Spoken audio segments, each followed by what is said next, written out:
ela tinha voltado do Brasil e ela estava muito entusiasmada com o Tatu Canara.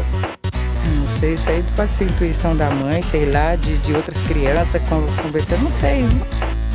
10! Nota 10! Você vai gostar, hein? Bebê diabo parou o táxi na avenida. Ao vivo? É muito pior. Eu sou a Camila Quintão. E eu, Danilo Corsi. E hoje nós vamos a 1952, no Rio de Janeiro, falar sobre um crime que foi uma festa para a mídia e ficou conhecido como o crime do Sacopã, quando o funcionário do Banco do Brasil, Afrânio Arsênio de Lemos, foi morto com 3 tiros e seu corpo foi encontrado dentro de seu Citroën preto na ladeira do Sacopã. E o mais curioso, essa história se mistura com 2 outras histórias que eu contei aqui, como vamos ver. É o universo do muito pior se fechando. O muito pior verso. Mas antes vamos falar de nossos patrocinadores. Primeiro, o SiteGuy.dev. Se você estiver precisando de um site institucional, aplicativo ou mesmo e-commerce, fale com o pessoal da SiteGuy. Se falar que ficou conhecendo essa empresa lindinha por aqui, ganhe um descontinho. E agora vamos para o nosso segundo patrocinador, nosso amado salve Drinco.com.br. Que vinho o Drinco mandou pra gente hoje, Danilo? O vinho de hoje é o Vale dos Amantes Tinto 2017, um vinho tinto português feito com as uvas Touriga Nacional, Tinta Roriz e Tinta Barroca, e que, segundo seus produtores, é fácil de harmonizar e de se gostar. O melhor? Está por menos de R$50 lá no drinco.com.br. Brinde história? Tchim, tchim. Tchim, tchim.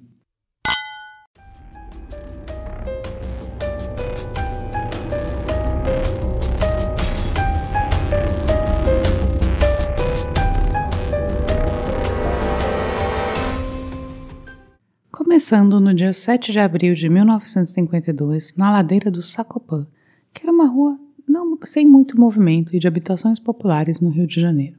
O seu Otacílio saía logo cedo para vender doces quando viu um carro estacionado na ladeira. Esse carro era um Citroën preto com um bagageiro em cima, o que não era muito comum. E dentro do carro havia um homem morto. Você já encontrou algum homem morto dentro de um carro, Danilo? Ainda não. Pobre do seu Otacílio, né? Saindo de manhã. Rui Dourado, da delegacia de Copacabana, chega ao local junto com a perícia e logo eles descobrem algumas coisas. Era uma pessoa.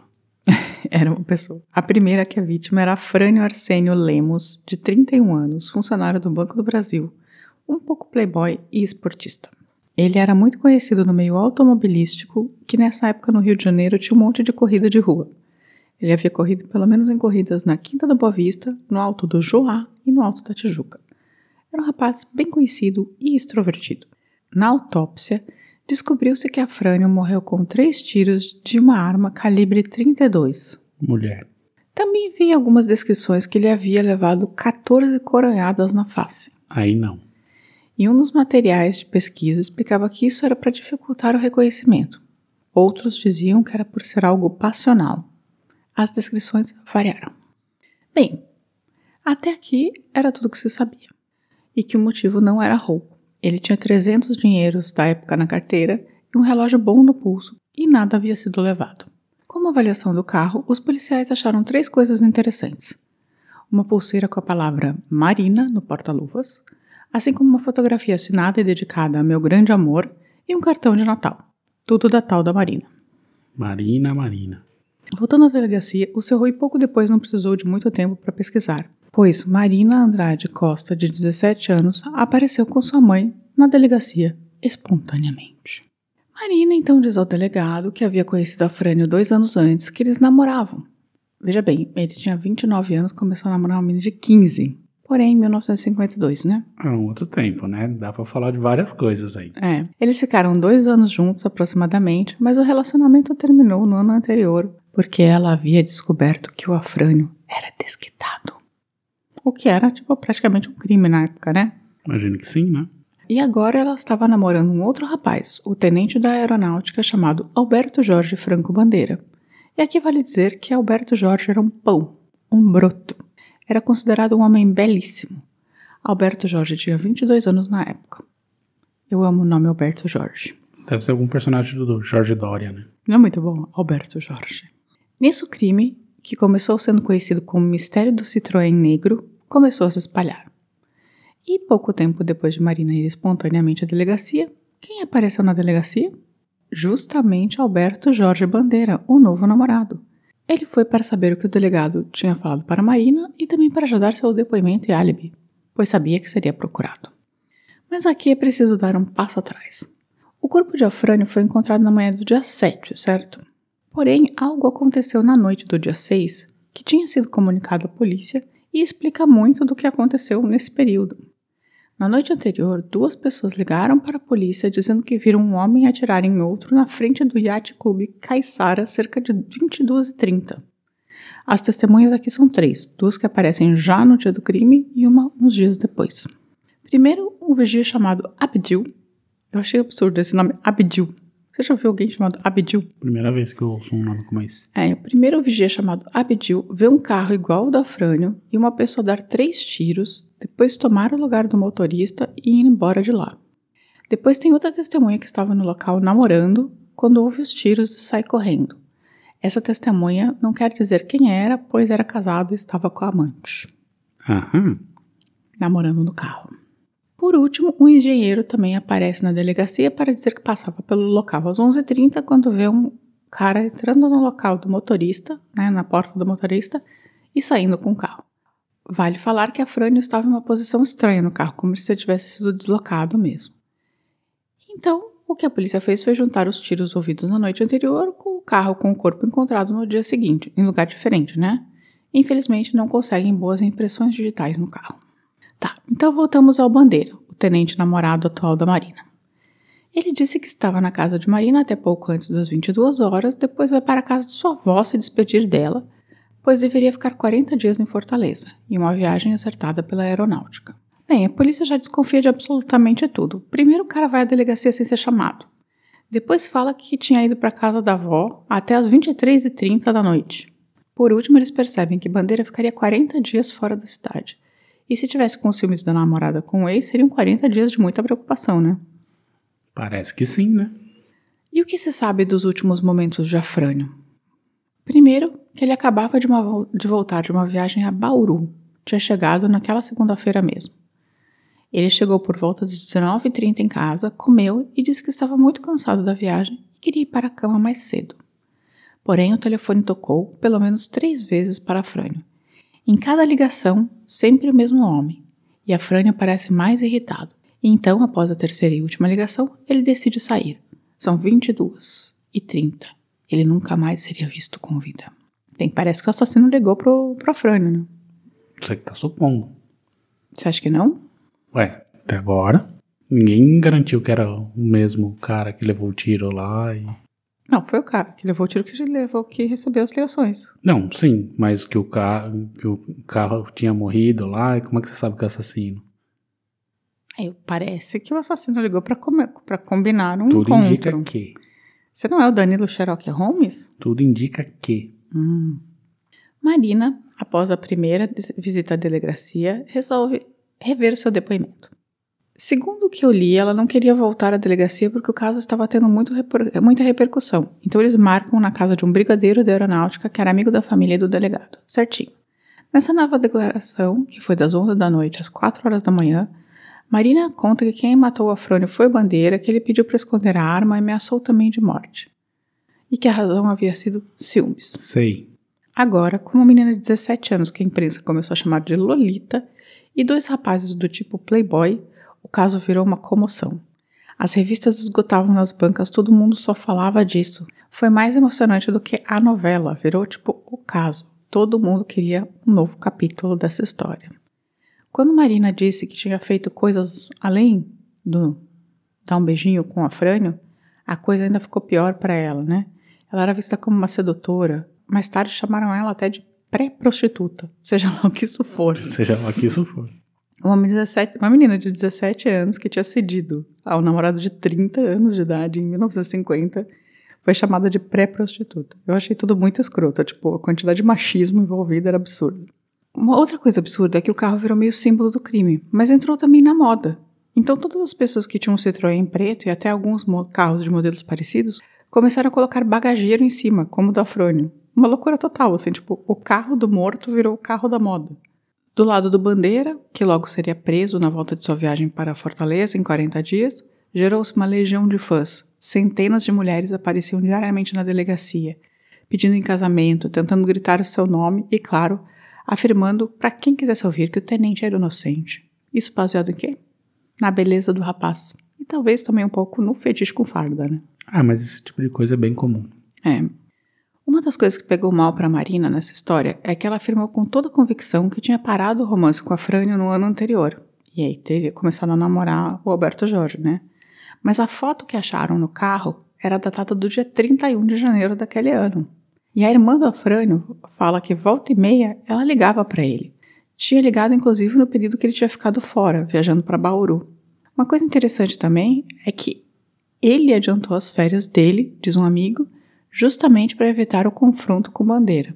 Ou seja, o que eu acho aqui é que ela terminou com ele para agradar a família dela, né, porque ele era desquitado, mas continuou saindo com a Frânio, mesmo tendo começado a namorar o Alberto Jorge. O que você acha? Faz um certo sentido. Então seria mais ou menos assim. Os dois ex-namorados, né, a Marina e o Afrânio andavam se encontrando, o novo namorado soube. O ex-namorado sai de férias e volta só 2 dias antes do atual namorado ir para Fortaleza. O namorado atual não queria ir antes de resolver as coisas com a Frânio, pois a Marina ficaria sozinha, né, na cidade com ele por 40 dias. Como eu disse, Bandeira seria preso na sua volta de Fortaleza. E ele já sabia disso, tanto que quando volta contrata o melhor criminalista do Rio, Romero Neto. Para comprovar seu álibi, o tenente Bandeira leva um taxista à delegacia que disse lembrar vagamente de ter levado o militar para casa no dia do crime. Teoricamente, levou da casa da avó para a casa dele, à meia-noite. Danilo, você visitava a sua avó à meia-noite antes de sair para uma viagem? Todo final de semana. Você já foi à casa da sua avó viajar?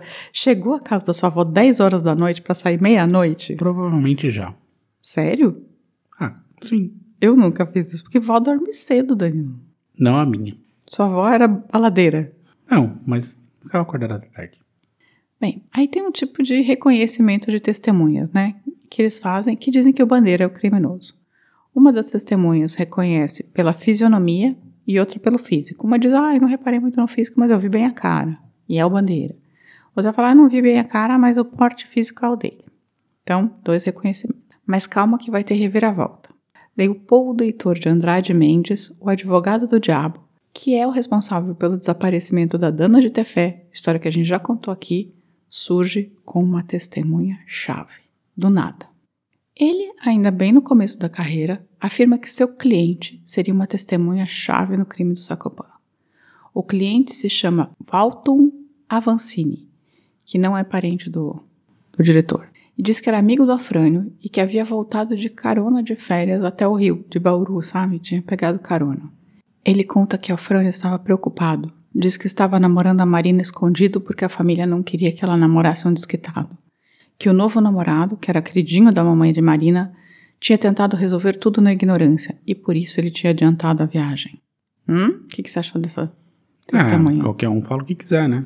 Aí surgem mais 2 testemunhas, vizinhas de Marina, que dizem que ela teria pedido ajuda para esconder a arma de Alberto Jorge. Ou seja, a coisa ficou complicada, né? E cadê a arma? Não acharam. Chamam a Marina para depor de novo. Ela diz que mentiu para a polícia porque o tenente Bandeira havia pressionado e que ele matou a Frânio por ciúmes, confirmou que ele pediu ajuda para esconder a arma e ainda falou que precisava de proteção porque ele a teria ameaçado de morte. A polícia põe um agente disfarçado na casa da Marina e houve realmente o tenente fazendo umas ameaças à Marina, assim, veladas. Esse tenente, tipo, o cara escondido, o cara disfarçado, falou que era primo delas. Do nada surge também mais um testemunho que diz que deu uma carona para a mãe e para a Marina. Segundo esse rapaz, que era quadrinista, a Marina estava tentando ir até o Yacht Club na noite do crime, dissuadir Alberto Jorge, que ela estava tentando evitar a morte de Afrânio. Mas a mãe dela a convenceu a voltar para casa. E esse quadrinista que apareceu do nada. Todo mundo pipoca, né? E ainda mais um caso que, tipo, tava dando todo o sucesso do mundo, né? Bandeira, então, nosso querido Alberto Jorge, fala que todo mundo tinha mentido, que ele nunca falou em esconder qualquer arma e que ele estava na casa da avó na hora do crime. Pegaram o depoimento da avó? A avó falou que achava que ele estava, mas tinha 2 pessoas que moravam na casa que falaram que não tinham visto ele. Porque acho que morava a família inteira, moravam 5 pessoas na casa. Aí colhem um depoimento para julgamento e Marina desdiz tudo. Fala que a polícia obrigou e ditou o depoimento e fala que o Bandeira, falando que o Bandeira era culpado e que ele não era. O que você acha? Se tratando de polícia, tudo é possível. Não contente com os 30 depoimentos diferentes de Marina, o Alton Avancini, né, o amigo de São Paulo, fala que estava com a Afrânio na hora do crime e viu o tenente Bandeira atirar no Afrânio agora. E ele fugiu. Teoricamente. Com isso, a polícia e mesmo os advogados decidem que não vão mais levar em consideração os depoimentos, tanto de Marina quanto do Alton Avancini, porque, basicamente eles trocaram de depoimento 4 vezes cada um. O tenente Bandeira fica quase 2 anos preso à espera de julgamento. Nesse ínterim, o Assis Valente, um compositor incrível do Brasil e que estava passando por uma fase de baixa, resolve compor um samba e oferecer para o Bandeira assinar como coautor. Um jornalista vazou para a imprensa que os dois tinham composto samba juntos, que não foi verdade, né? Mas ele devia ter falado antes que o Bandeira não deu tempo. Mas a música deu o que falar. Chamava Não Pequei e tem a seguinte letra. Eu não pequei, meu senhor, por que sofrer tanta dor? Quem tem pecado a pagar é quem deve penar. Não me vinguei de quem judiou de mim. Não matei, não roubei. Não mereço padecer assim. Gostou? Não. Em março de 1954, quase 2 anos depois do crime, começou o julgamento. Os depoimentos de Marina e Alton foram, como eu falei, dispensados por todo mundo. Centenas de mulheres pediam absolvição porque ele era lindo, todos os dias na frente do fórum. Centenas de mulheres faziam piquete pedindo absolvição. Mas isso não foi suficiente. Alberto Jorge foi condenado a 15 anos de prisão. Houve comoção e revolta do público feminino. Ele vai preso e fica 7 anos preso, quando, do nada, Tenório Cavalcante, o homem da capa preta, que também tem um episódio aqui, vai visitá-lo. Tenório decide tentar provar a inocência de Bandeira e usa o Cruzeiro, a publicação mais influente do Rio de Janeiro, para isso.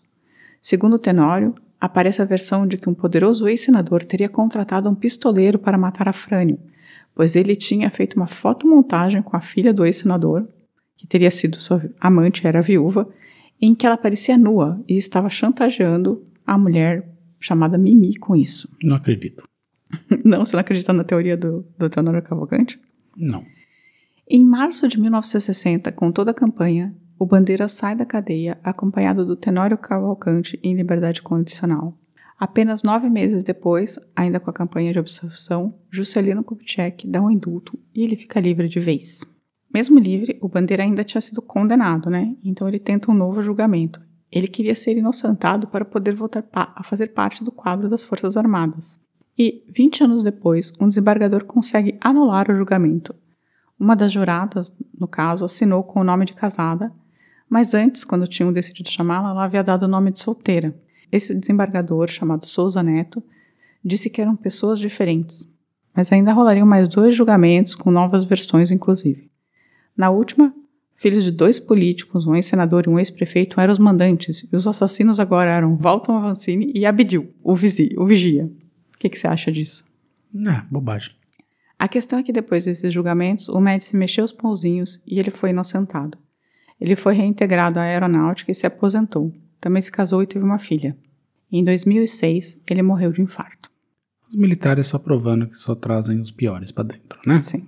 A Marina se afastou do Brasil por um tempo, pois era vista com os piores olhos. Quando a poeira baixou, ela se casou com um comerciante italiano muito rico e teve uma filha. Ou seja, teve uma boa vida. E essa foi a história do crime do Sacopã, que reuniu personagens novos a 2 personagens de outros casos que contamos. O desaparecimento do Dana de Tefé, com o advogado, que depois seria acusado do desaparecimento, e o homem da capa preta, que tentou ajudar o acusado. Você conhecia essa história, Daniel? Não conhecia, não. Assim, o nome, talvez, mas não sabia nada do caso. E aí, o que você achou? É um crime passional, obviamente, né? O cara tomou 14 coronhadas na cara, né? Eu tava apostando que teria sido a Marina, não duvido nada não, mas... E o Bandeira levou a culpa porque gostava dela. Mas qual seria a motivação da Marina matar o Afrânio? Ódio do cara. Por simplesmente quê? Assim. Mas ela tinha até assinado a foto declarando amor eterno em janeiro. Mas ele tava viajando, talvez ela tivesse ficado com ciúmes. Entendi. Então você acha que o Bandeira não é um assassino? Não, eu acho que ele... Assim, quando eu falei que eu achava que era a Marina no começo, mas assim... Pra mim parece bem claro que foi ele, mas de toda maneira eu acho que o julgamento foi ridículo. Não, teve um monte de Ele reviravoltas. não poderia ter sido condenado por depoimento de acho que o cara tem o tamanho dele. Foi testemunha ocular, o álibi que caiu, né? Assim, que tipo, era um álibi meio fraco. Tá, o álibi caiu, mas eles não provaram que o cara tava na cena. Não, eles não provaram que era ele. Não tinha arma do crime, não tinha impressão digital, não tinha nada, era tudo... Circunstancial. Disse-me-disse, E mais algum comentário? Não, segue o jogo. Então essa foi a história do Sacopan. E vamos lembrar que estamos de férias e nesse período não teremos recadinhos, mas voltamos logo mais em agosto. Você pode escrever tanto pelo e-mail, contato@muitopior.com.br, quanto mandar mensagens nas mídias sociais, né, Instagram, Twitter ou Facebook, como deixar comentários no nosso YouTube que a gente responde. Ou também no site, né, muitopior.com.br. Também no site. E se vocês mandarem bastante recadinho, talvez quando a gente voltar a gente faça um extra, só comentando os comentários. Que tal? Bom. Né? Gosto. Então tá, então mandem bastante comentários. Um beijo pra vocês. Semana que vem estaremos de volta. Tchau, tchau. Tchau, tchau. A vida é muito pior. Esse episódio é um oferecimento de trinco.com.br e siteguy.dev.